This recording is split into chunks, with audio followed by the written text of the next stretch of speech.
warahmatullahi wabarakatuh. Baik anak-anak ibu semua, kita mulai pembelajaran kita dengan membacakan basmalah. Materi kita kali ini tentang sistem reproduksi wanita. Tujuan pembelajaran kita adalah mengidentifikasi struktur, fungsi, dan proses sistem reproduksi wanita. Kemudian kita juga akan mengidentifikasi proses terbentuknya sel telur atau ovum, memaparkan siklus menstruasi yang terjadi pada dinding rahim, dan membuat grafik level hormon dan siklus menstruasi. Alat reproduksi wanita dibedakan atas alat reproduksi luar yang terdiri atas vulva dan labium, sedangkan alat reproduksi dalam terdiri atas ovarium dan saluran reproduksi. Saluran reproduksi tersendiri terdiri atas saluran telur, rahim, dan vagina. Kita masuk ke alat reproduksi luar. Alat reproduksi perempuan yang terletak di luar adalah vulva. Vulva yaitu suatu celah paling luar dari alat reproduksi wanita yang dibatasi oleh sepasang bibir kanan dan kiri. Kedua bibir itu disebut dengan labium.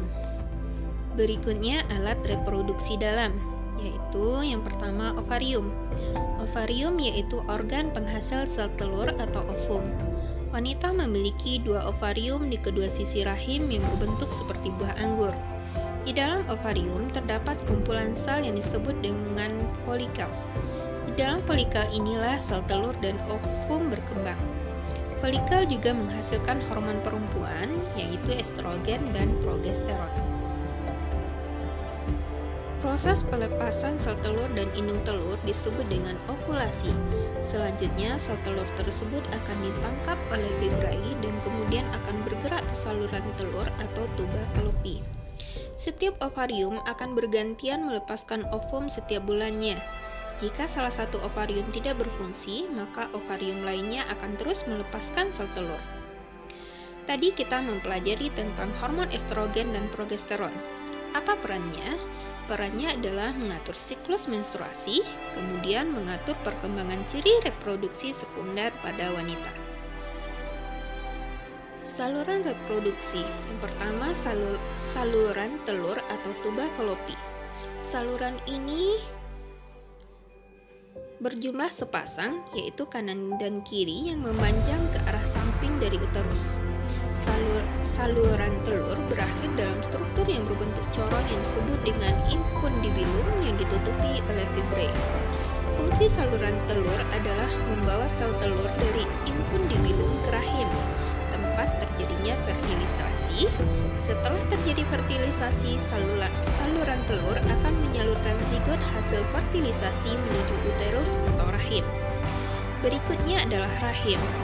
Uterus merupakan organ yang memiliki dinding yang tebal, memiliki bentuk seperti buah pir yang terbalik, terdapat di atas kantong kemih. Saat tidak hamil, ukurannya 5 cm dan mampu mengembang hingga 30 cm sesuai dengan perkembangan janin ketika hamil. Rahim berfungsi sebagai tempat perkembangan janin. Dinding rahim atau endometrium memberi peran dalam pembentukan plasenta. Plasenta merupakan organ yang menyuplai nutrisi yang dibutuhkan bayi selama perkembangan di dalam rahim. Berikutnya vagina. Vagina merupakan saluran yang menghubungkan lingkungan luar dengan rahim, tersusun atas otot-otot yang elastis, dilapisi selaput membran yang disebut dengan selaput darah. Saluran yang menghubungkan vagina dengan rahim adalah serviks. Vagina berfungsi sebagai organ reproduksi, saluran untuk aliran darah menstruasi dari rahim, dan sebagai tempat jalan lahir bayi. Kontraksi otot-otot pada dinding rahim menyebabkan bayi terdorong keluar jalan lahir. Selaput darah merupakan selaput yang sangat tipis yang tersusun atas pembuluh darah. Selaput darah ini akan mudah robek karena aktivitas membahayakan. Tujuan diciptakannya selaput darah agar perempuan dapat menjaga diri untuk tidak melakukan aktivitas yang membahayakan, terutama aktivitas yang melanggar norma sosial dan norma agama. Oogenesis. Oogenesis merupakan proses pembentukan sel kelamin perempuan, yaitu sel telur atau ovum. Proses ini terjadi di ovarium. Berbeda dengan spermatogenesis, oogenesis dimulai sebelum anak perempuan lahir. Pada saat baru lahir, anak perempuan memiliki bakal sel ovum sebanyak 200.000 sampai 2 juta. Namun hanya sekitar 40.000 tersisa saat anak perempuan masuk usia pubertas. Hanya berkembang sempurna sebanyak 400. Ooginium membelah secara mitosis, membentuk oosit primer yang bersifat diploid. Proses ini terjadi pada waktu anak perempuan masih dalam kandungan. Kemudian oosit primer membelah secara meiosis, membentuk oosit sekunder yang bersifat haploid dan satu badan polar.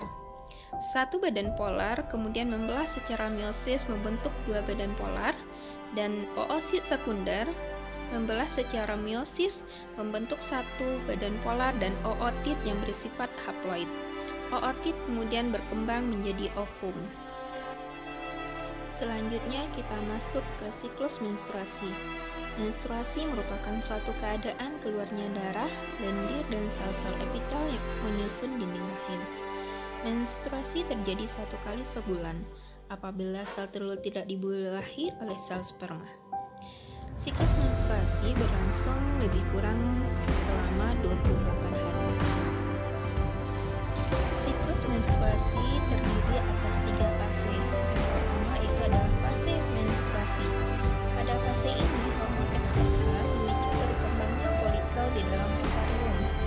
Hormon FSH adalah hormon yang dihasilkan oleh kelenjar pituitari atau hipofisis. Kelenjar tersebut terletak di otak di bagian depan. Pada fase ini, dinding rahim luruh dan seorang perempuan mengalami menstruasi. Berikutnya adalah fase proliferasi. Pada awal perkembangannya, folikel menghasilkan hormon estrogen dan hormon progesteron. Hormon estrogen dan progesteron ini akan memicu dinding rahim untuk menebal. Tujuan dari menebalnya dinding rahim adalah untuk mempersiapkan tempat melekatnya embrio apabila sel telur dibuahi oleh sperma. Fungsi lain dari hormon estrogen adalah memicu kelenjar pituitari untuk menghasilkan FSH dan LH. Hormon LH terus diproduksi dan meningkat secara mendadak. Peningkatan hormon LH ini akan memicu pengeluaran sel telur dari folikel yang telah matang. Proses ini disebut dengan ovulasi. Fase ketiga adalah fase sekretori. Pada fase ini, jika pada saat itu sel telur tidak dibuahi oleh sperma, maka akan dikirimkan sinyal tertentu pada korpus luteum untuk tidak memproduksi hormon estrogen dan progesteron lagi. Dengan demikian, pada fase ini jumlah hormon estrogen dan progesteron para perempuan menjadi rendah. Rendahnya hormon estrogen dan progesteron menyebabkan jaringan penyusun dinding rahim rusak dan pembuluh darah yang ada pada dinding rahim pecah, sehingga perempuan akan mengalami menstruasi. Fertilisasi dan kehamilan. Fertilisasi merupakan proses peleburan inti sel sperma dan inti sel telur yang terjadi di tuba falopi. Sel sperma dapat menemukan sel telur karena sel telur menghasilkan hormon progesteron. Suhu tuba falopi lebih tinggi dibandingkan suhu tempat penyimpanan sperma. Selama perkembangan janin di dalam rahim, janin dilindungi oleh cairan ketuban atau cairan anion. Selain itu, cairan ketuban juga berfungsi memberi ruang gerak, melindungi janin dari benturan dinding rahim sebagai cadangan cairan dan nutrisi bagi janin, kemudian menjadi inkubator dan pengatur suhu alami dan membantu proses kelahiran. Selain itu juga berfungsi sebagai pendeteksi kelainan keturunan atau genetik pada janin. Tahap perkembangan embrio dibagi menjadi 3 periode perkembangan.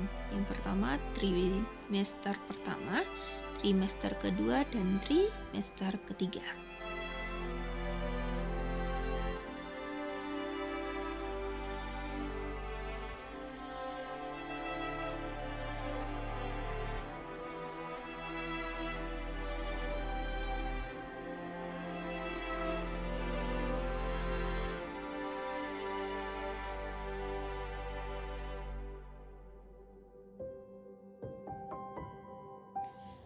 Demikianlah pembelajaran kita kali ini. Kita tutup dengan membacakan Alhamdulillah.